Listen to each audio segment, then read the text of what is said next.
Hello, everybody. Thank you again for joining us tonight for the Change Management Meetup. I am super jazzed to have so many people tune in. So thank you again. It's so great to see so many new faces and see the group grow each time. I know things are a little bit challenging right now with remote work and joining things remotely. So I hope everyone's staying healthy and safe. But I really appreciate you spending an hour and a half with us tonight. So like Miranda said, today I'll be talking about the importance of change management during an Agile transformation. So some of the most common reasons that Agile transformations don't reach their full potential are directly related to change management. So yet we don't hear much about change management in tandem with Agile transformation when it's discussed and applied to an organization. So I'll be diving into kind of how to manage the people side of change during a technical Agile transformation. So just to give you guys a quick background on myself, I was born in Washington, D.C., so I'm a DMV native, lived here for all my life. I went to Virginia Tech, and then I've had about 8 years of experience working in Agile teams in both public and private sectors. I've worked in as a government contractor for several different agencies, and also on the private side for several years as well.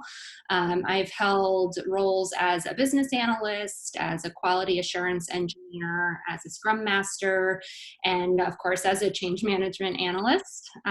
And I've been with Excella for about a little over 2 years at this point.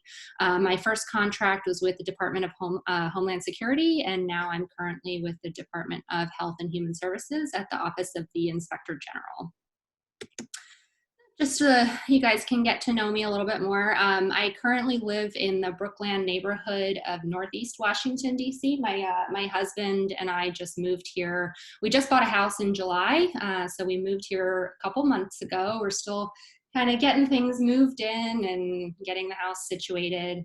We live here with our cute little cat, who you guys may have seen walking around behind me earlier.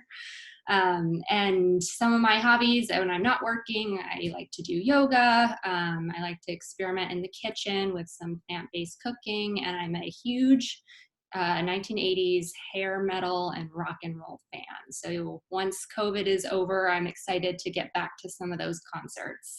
So here's my husband and me on our honeymoon last year. And then this is Harley, who really likes to assist me with work on a daily basis. She's always getting into things there.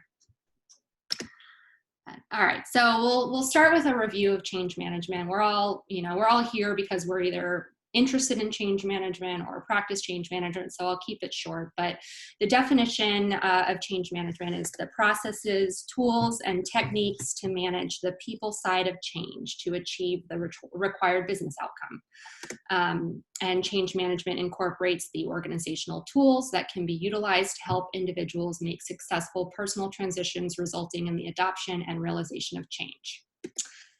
So in order to determine when change management is necessary, we must ask ourselves, does the change effort require people to do things differently? So if the answer to this question is yes, then the value of the change delivery will be tied directly to how the people involved adopt and embrace the change. All right, so a very brief overview of Agile. I know we have some Agilists on the call, so this is really just going to scrape the surface, but the manifesto for Agile software development identifies the following values, which are individuals and interactions over processes and tools, working software over comprehensive documentation, customer collaboration over contract negotiation, and responding to change over following a plan. So if we take a closer look at these, 3 of those 4 values on the left are directly rooted in the people side of change and requiring people to do things differently. So just goes to show that Agile transformation really won't be successful unless you address the change management portion. So a brief overview of what is Agile transformation. So Agile transformation is the act of transforming an organization's form or nature gradually to one that is able to embrace and thrive in a flexible, collaborative, self-organizing, fast-changing environment. So really introducing a new Agile is a new approach to responding to changes. So iterative development, adjusting the sales based on changing requirements is in and of itself a change. So to be successful in applying Agile, organizations must effectively manage the introduction of Agile. So in searching for a cartoon for this slide, I really uncovered just how many Dilbert cartoons there specifically are about Agile software development, which is really astonishing. There's rows and rows and rows. I highly recommend a quick Google search, but this one I liked the best because it illustrates specifically what not to do. So change management meets Agile transformation. There are two dimensions of change management related to Agile development. There's change management in Agile processes and change management when you're moving from waterfall to Agile. So when the people side of change to Agile is effectively managed, it's been found that there are fewer obstacles and greater success managing the people side of change within Agile initiatives. And then on the flip side, when the move to Agile was managed poorly, there was a greater level of resistance to Agile overall, and more obstacles are encountered when attempting to integrate change management within certain Agile projects. So for today, I'm going to focus on the latter, which is change management when moving from waterfall to Agile, or in other words, the Agile transformation. Okay, so the most common reasons that Agile transformations fail, like I mentioned before, are directly related to change management. And some of these reasons can look like limited experience and lack of awareness of what Agile techniques are and why the organization is making the move toward adopting them. Insufficient training or lack of training, period. If your employees don't know what Agile is or what the principles are, it's not going to be successful. No buy-in, no employee buy-in to the change, which can be directly attributed to not identifying and communicating the WIFM, or the what's in it for me, and then little to no management support, or a leader who's not active and visibly backing the Agile transformation is the first key ingredient to a failed Agile transformation. And then ultimately, ingrained company culture that's rooted in waterfall that clashes with Agile values and principles is a big reason why a transformation will fail if we can't get people to kind of change their mindset around that. So before beginning an Agile transformation, your people have to be made aware and also become motivated to shift their mindset to Agile. So inspiring employees to buy into the transition requires leadership and identifying the WIFM. Again, what's in it for me? So in a study conducted by ProSci, it was found that the ability to deliver a higher quality product to the client at a much faster speed was an attractive benefit and a direct motivator for employees to adopt Agile. And then additionally, client satisfaction and the reference for needing a development process that supported addressing changing client needs was highly motivating. Usually clients want to, and I'm sure everyone can relate to this, but usually clients want to be able to check in throughout the project, verify their requirements are being met, and they want to kind of be involved before being presented with just the final product. And then having clients more involved in that development process also ensures that there are fewer repeats and do-overs in the development timeline, which ultimately reduces the amount of work and saves time for the team. And then additionally, the optimization of efficiency and flexibility, which really is a core value of Agile, was a huge motivation to transition to Agile based on the inherent optimizing benefits of the Agile development process. So really these things need to be communicated clearly and effectively to the people who are going to be adopting the change. So successful Agile transformation requires significant changes in how an organization works at its core, which requires altering the way people do their work every day. So engaging employees early and often ensures that they're fully involved in the transition and not just being told what to do. I think everyone can relate to this as well. Nobody really likes to be bossed around and told what to do without a reason why.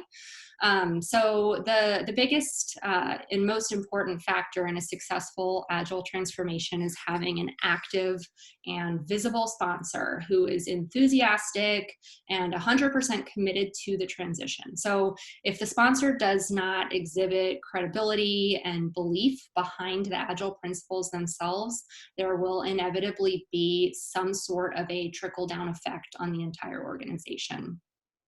So effective communication early and often is another very important element. We all know this, but communication should be timely.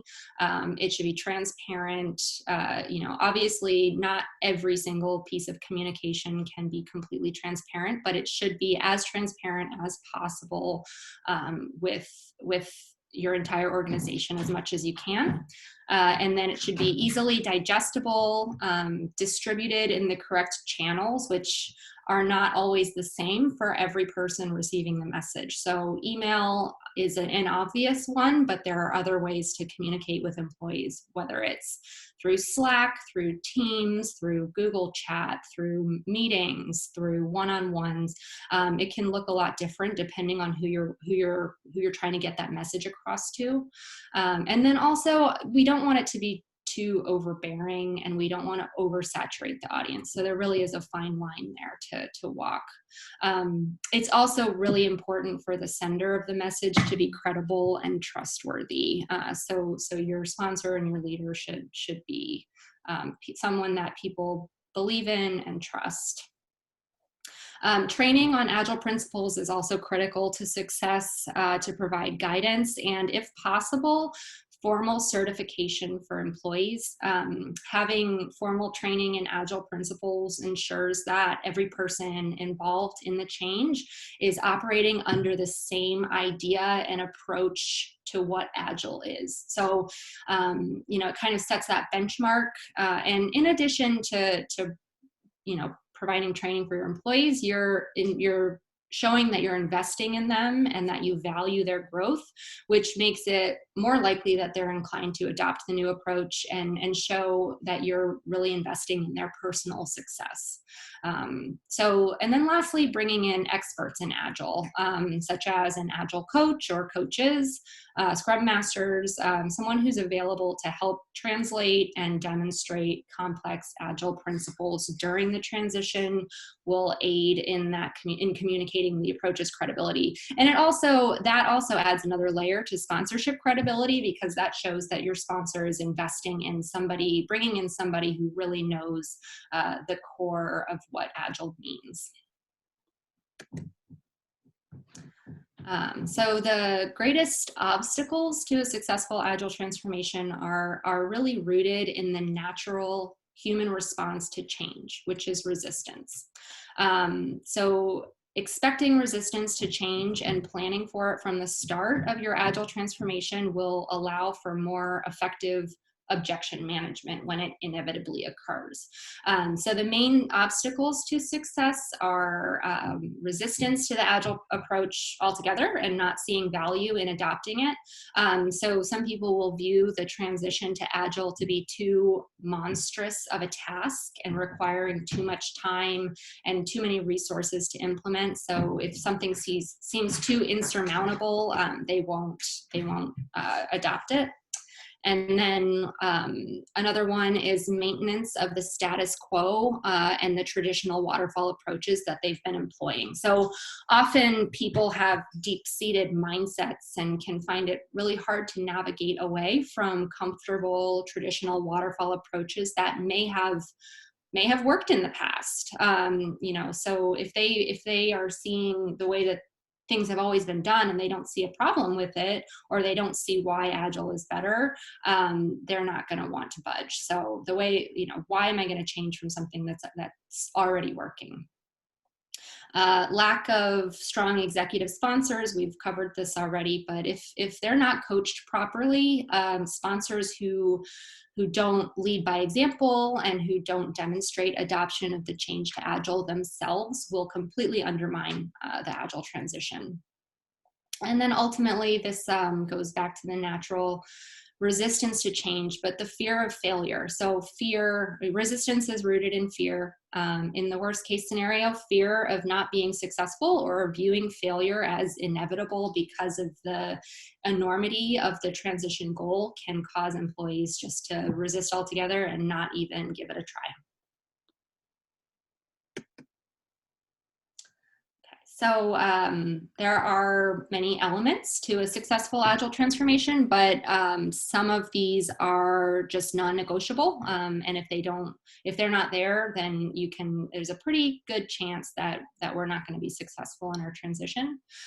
So having an expert in Agile present during the Agile transformation is critical to the successful transition. So being able to rely on an Agile coach creates a safety net for the transition, as issues or questions will inevitably arise among team members.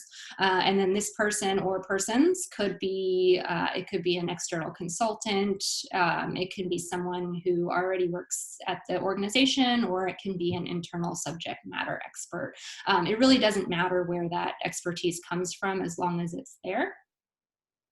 And then some critical team skills that are necessary for success are collaboration and teamwork, with an emphasis on transparency and feedback loops, and then an investment in training employees on Agile principles upfront. So, if you have a team who is not who has low morale, who is not, not a team player, a team that isn't really working together, is going to be a lot more challenging. Upfront advocacy and confidence from leadership creates the necessary trust in the Agile framework that contributes to the transition success. Again, we've been over that, of course, as well. And then also really important here is giving employees the space and the permission to be comfortable with ambiguity and adaptability. So as they transition, having that will allow them to feel a little bit more at ease if they know that they don't have to get it perfect the first time. Being able to make mistakes and learn from mistakes will ultimately underscore the Agile transformation success, because that is really what Agile is all about, is learning and working iteratively. So that'll underscore it quite a bit if people know that, okay, if we don't get this right the first time, that's okay. And then people, they need to feel comfortable with not knowing enough and still doing it without knowing enough, and deploying good enough products that can then be turned around and iterated upon to be improved. And then ultimately, if employees aren't empowered to adopt the Agile culture and mindset, the harder the transition will be. So the sooner employees embrace that mindset, the easier it'll become. So back to resistance to change. Some resistance to Agile transformation is inevitable. Humans naturally resist and question any change that really wasn't their own idea. So the key to a successful Agile transformation is minimizing that inevitable resistance.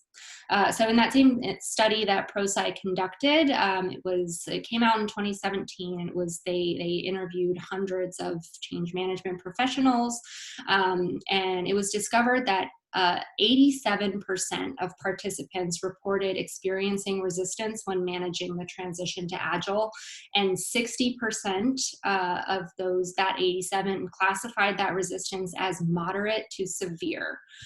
So this just goes to show that we can't avoid resistance, we just must learn to manage it. So let's talk about why resistance occurs. Humans are hardwired to resist change. It's a natural physiological response. The part of the brain called the amygdala interprets changes as a threat to the body and releases the hormone for fear, which triggers that fight or flight response. Now, obviously, a transition to Agile is not life-threatening, but we still get that fight or flight reaction. So understanding the true nature of resistance to change will help organizations kind of mitigate these natural reactions. So what employees usually resist is not actually the Agile transformation itself, but rather they're resisting those social and human changes that will have to occur within them as a result of that technical change.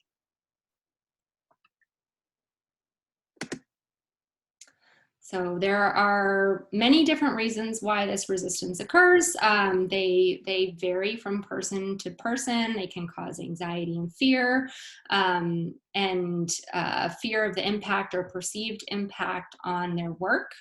So people will really only take active steps towards the unknown if they genuinely believe and feel that the risks of not changing are greater than those of moving forward in a new direction. And that kind of goes back to people feeling comfortable in the old way. So, you know, it was working for us before. Why do we have to change? You really have to communicate why doing this is going to ultimately make them better off in the end. There's a misunderstanding about the need for change, which ultimately stems again from poor communication. So if employees don't understand the need for change, they're not going to be motivated to take steps towards implementing it. Lack of trustworthiness of people communicating the change. So if employees don't believe that management is capable of effectively managing the Agile transformation, or if they don't trust the people leading the change, they are likely to resist even giving it a shot. And then not being consulted about the change will definitely cause resistance. If employees are encouraged to be part of the transition, and if they're involved early on, they're more likely to know what's going on, why it's necessary, how their jobs are going to be affected. And when people are informed and feel like management really truly values their opinions and their thoughts and their fears, they tend to have higher levels of job satisfaction, deeper trust in the organization as a whole, and be a little bit less resistant to an organizational change like this. And then again, we've been over this before, but connection to the old way. Like we talked about, people are hardwired to resist change. The old way is comfortable, and if they believe they'll be worse off after the transition, they are definitely likely to resist it. And then if the organization has not handled change well in the past, it kind of leaves a bad taste in people's mouths, and the employees may be unlikely to get on board with an Agile transformation due to skepticism that it will actually work.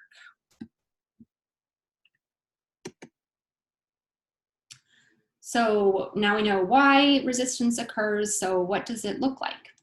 Resistance to organizational change can take a lot of different forms. People have different personality types. It may not be quite as easy to recognize. Sometimes it's obvious, such as blatant opposition to a transition, and other times resistance is masked as something else, such as an increase in sick leave or just a change in disposition. If somebody usually comes to work and they are always smiling and telling jokes and have a sunny disposition, and then all of a sudden they kind of just seem a little bit checked out or unhappy, that can be an indication. So another few examples of identifying resistance to the transformation could be emotion. If people exhibit visible signs of fear, loss, sadness, anxiety, all of those different things can indicate that they are not accepting the transition well. Disengagement, which employees can become silent, avoid engaging with the transition effort, ignore communications altogether, appear indifferent, and then eventually just end up harboring some low morale and a bad attitude, which can end up leading to employees quitting, which we don't want. Work impact could be affected, which could look like reduced productivity, tardiness, or absenteeism altogether, increased sick leave, and then an increased volume of mistakes in work that is not typical. So if an employee just doesn't care anymore, they're more likely to let things fall through the cracks, and mistakes can be made. Acting out is a little bit more of an obvious form, depending on the personality type. Not all people are like this, but employees can potentially exhibit conflict, arguments, aggressive or passive aggressive behavior towards others. And then just general negativity, rumors, gossip, complaining, focusing on problems, celebrating failure. You know, if something happens during the transition, and which we're, you know, failure is inevitable here and there. So if something happens, someone may be like, "Oh, I knew that was going to happen," or "I knew that wasn't going to work," or something like that could be an indication of celebrating failure. Or like an "I told you so" kind of attitude. Avoidance, which would be just ignoring the change, reverting to old behaviors, and creating workarounds to the new process.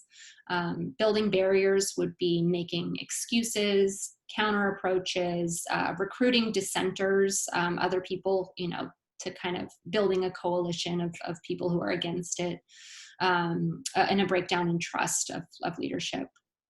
And then a controlling behavior could look like asking lots of combative questions or attempting to influence outcomes in a way that they are trying to control a narrative, and then defending the current state of things. So some groups who are most likely to resist Agile. The people who are most likely to do this are those whose work routines are most likely to be impacted the most. So project managers, this is a highly resistant group. The Agile development process obviously has a large and direct change impact on the way that they are used to operating and reporting out on project process. So project managers often have the responsibility to report up, and this can definitely change a lot, change the way that they do that, and they may think that it may look like the team is not as productive, where in reality we know that's not true. So the technical and IT employees are likely to resist in some way, due to the direct impact on their day-to-day development work.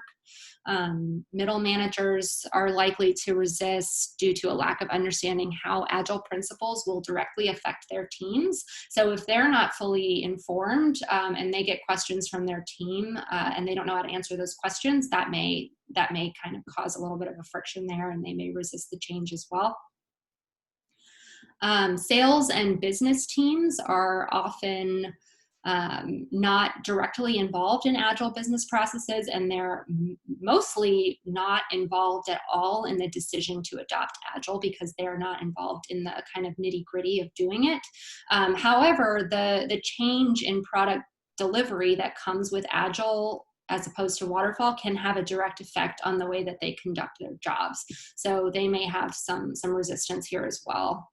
And then really any group who is likely to experience a role change, this is arguably everybody, right? So anyone who's involved in some degree is likely to resist just a little bit or be a little bit uncomfortable. So addressing resistance, it can and should be done in a variety of different ways. Communication, this is an obvious one, but communicating more frequently. Primarily, communication efforts should be focused in 3 different specific areas and at different times based on what stage of the Agile transformation we're in. But convincing people about the benefits of Agile, this is going to want to be done up front, ensuring everybody understands what their new roles are, and then also dispelling any fears that arise. Communicating the value of Agile, recommunicating the advantages of Agile development, and reinforcing the business reasons for the change by the sponsor and by the Agile experts should be done throughout the entire transition and really beyond the transition. That really should never stop. And creating opportunities for additional training and coaching, providing and empowering employees to take advantage of these training resources will show them that you're valuing their continuing education as well as investing their growth as individuals. So getting this certification and training will ultimately help the company, but that's something that your employees can take with them as well. So that really shows an investment in them. And then increasing sponsor effectiveness and engagement. This, I've said this, 4 or 5 times at this point, but this can be done with direct coaching to the sponsor by the change management team. It's crucial. Onboarding with the Agile methodology is so much easier and so much more seamless when employees see executives within their organization actively participating and supporting the transition to Agile. So, effective and enthusiastic sponsorship just sets the tone for the entire Agile transformation, and positive camaraderie and enthusiasm just give people the permission to join in. So it's really an attitude of, no matter what your position is in this company, we are all in this together.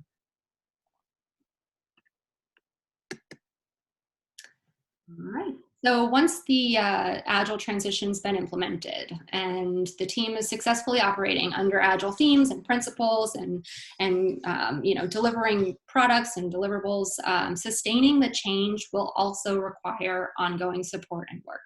So if anyone's heard of the storming, forming, norming, performing model, this is the norming stage, and it's arguably one of the very most important. So if support and engagement falters here, which sometimes it does, the Agile transformation, okay, it's done, we're operating under Agile, and then sponsorship can kind of fall off a little bit. So if that happens, employees are likely to kind of revert back to the old ways, and waterfall themes can start to kind of creep back into work streams here. So several ways to aid in sustaining the transformation. Again, continuously communicate about the value.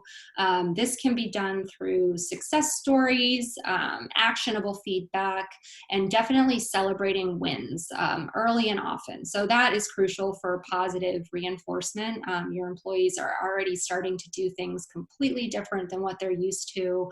At the same time that we want to allow for mistakes to be made, we want to celebrate wins and make that positive reinforcement.